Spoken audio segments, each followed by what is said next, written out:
సంప్రాప్తిస్తాయి. తదుపరి సింహరాశి. సింహరాశి వారికి ఈ వారం సానుకూల పరిస్థితులు గోచరిస్తున్నాయి. అలాగే కొన్ని మిశ్రమ ఫలితాలు కూడా గోచరిస్తోంది.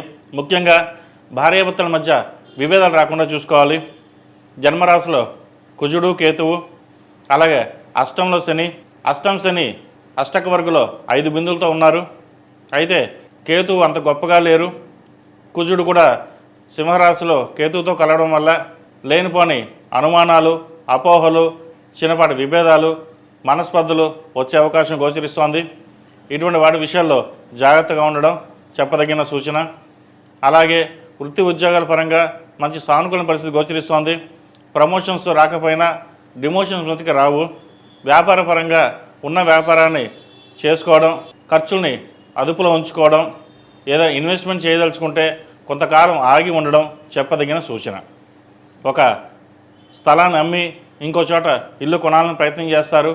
అయితే ఇది మంచితనమే, కానీ ప్రస్తుత పరిస్థితుల్లో కొనకుండా ఉండడం చెప్పదగిన సూచన. అలాగే సెల్ఫ్ డ్రైవింగ్ విషయంలో జాగ్రత్తలు తీసుకోవాలి. వాహనాలు నడిపేటప్పుడు జాగ్రత్తలు తీసుకోవాలి. ఏదైనా అత్యవసరమైతే తప్ప ప్రయాణాలను వాయిదా వేసుకోవడం చెప్పదగిన సూచన. అదేవిధంగా విద్యార్థులకు ఎడ్యుకేషన్ పరంగా చాలా బాగుంది. విదేశాల్లో ఉన్న వారికి మంచి ఉద్యోగం లభిస్తుంది. అలాగే విద్యార్థులకు మంచి సీటు కూడా లభించే అవకాశం గోచరిస్తోంది. అయితే స్నేహితులతోటి సన్నిహితంగా ఉండడం, వ్యసనాలకు బానిస అవడం ఇటువంటి ఏర్పడతాయి. వాటికి దూరంగా ఉండడం చెప్పదగినది. ఏదైనా సరే తల్లిదండ్రుల మాట విని ముందుకు వెళ్ళడం చెప్పదగినది. ఈరోజు అందరూ బాగానే ఉంటారు, కానీ అవసరానికి మీకు ఎవరు తోడురారు. కాబట్టి ఇటువంటి విషయ వ్యవహారంలో చాలా జాగ్రత్తగా ఉండండి. మంచి ఫలితాలు ఉంటాయి. అదేవిధంగా రియల్ ఎస్టేట్ రంగంలో ఉన్నవారు, కన్స్ట్రక్షన్ ఫీల్డ్లో ఉన్నవారికి అంత అనుకూలంగా లేదు. సాఫ్ట్వేర్ రంగం వారికి కొంత సానుకూల పరిస్థితి గోచరిస్తోంది. సినిమా రంగంలో ఉన్న వారికి పర్వాలేదు అనిపిస్తుంది. కూరగాయల వ్యాపారస్తులకు, హోటల్ మేనేజ్మెంట్ వ్యాపారస్తులకు, అలాగే ఫాస్ట్ ఫుడ్ సెంటర్స్, చిరు వ్యాపారస్తులకు మధ్యస్థ ఫలితాలుగా ఉంటాయి. ₹1 వస్తే ₹3 ఖర్చు ఉంటుంది వీళ్ళకి. కాబట్టి వచ్చిన అవకాశాలు ఎంతవరకు ఉపయోగించుకుంటారన్నది మీ మీద ఆధారపడి ఉంటుంది. ఈ రాశి వారికి అష్టమ శని నడుస్తోంది. శని ఈ వారం కొంచెం బలంగా ఉన్నారు. అయితే వీరు 8 శనివారాల శనికి తైలాభిషేకం చేయడం, అఘోర పాశుపత హోమం చేయించడం తప్పనిసరి. అలాగే సోమవారం నాడు రుద్రాభిషేకం చేయండి. అలా కుదరని పక్షంలో ప్రతిరోజు ఇంట్లోనే శివుడికి ఓం నమః శివాయ అంటూ 108 సార్లు అభిషేకం చేసి ఆ జలాల్ని తీర్థం కింద తీసుకోండి. మంచి ఫలితాలు ఉంటాయి.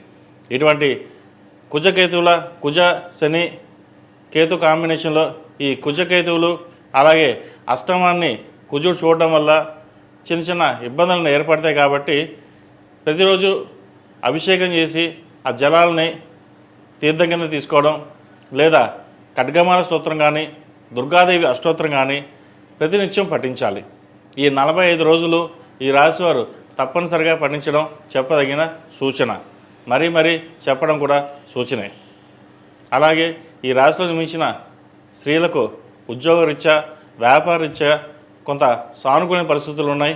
అయితే కోపాన్ని అధిగమించాలి. తన కోపమే తన శత్రువు అన్నట్టుగా ఉంటుంది. భార్యాభర్తల మధ్య లేనిపోని అపార్థాలకు దారితీస్తుంది. కాబట్టి ఇటువంటి విషయ వ్యవహారంలో చాలా జాగ్రత్తగా ఉండడం చెప్పదగినది. వృత్తిరీత్యా చక్కగా ఉంది. వ్యాపారం కూడా చక్కగా సాగుతుంది. ఇన్కమ్ ట్యాక్స్ సంబంధించి, జిఎస్టీకి సంబంధించి కోర్టు వ్యవహారాలు కాస్త ఇబ్బంది పెడతాయి. వాటి విషయంలో జాగ్రత్త తీసుకోండి. అలాగే ఆరోగ్యరీత్యా కూడా చాలా జాగ్రత్తలు తీసుకోవాలి. కడుపు నొప్పి సంబంధించి, స్పైన్కి సంబంధించి, మోకాలు నొప్పులు, అసిడిటీ, గ్యాస్ట్రిక్ ఇటువంటి వచ్చే అవకాశాలు గోచరిస్తోంది. తగిన సమయంలో ఆహారం తీసుకోవడం కూడా చెప్పదగిన సూచన. ఈ రాశివారు ప్రతిరోజు ప్రతినిత్యం ఓం నమః శివాయ దీపారాధన చేయడం, సుబ్రహ్మణ్య పాశుపత కంకణం కానీ, రూపు కానీ ధరించడం చెప్పదగిన సూచన. ఈ రాశిలో జన్మించిన వారికి కలిసి వచ్చే సంఖ్య 1, కలిసి వచ్చే రంగు తెలుపు. ఏదైనా పని మీద బయటికి వెళ్ళేటప్పుడు ఆదివారం కానీ, సోమవారం నాడు కానీ వెళ్ళండి. మంచి ఫలితాలు సంప్రాప్తిస్తాయి.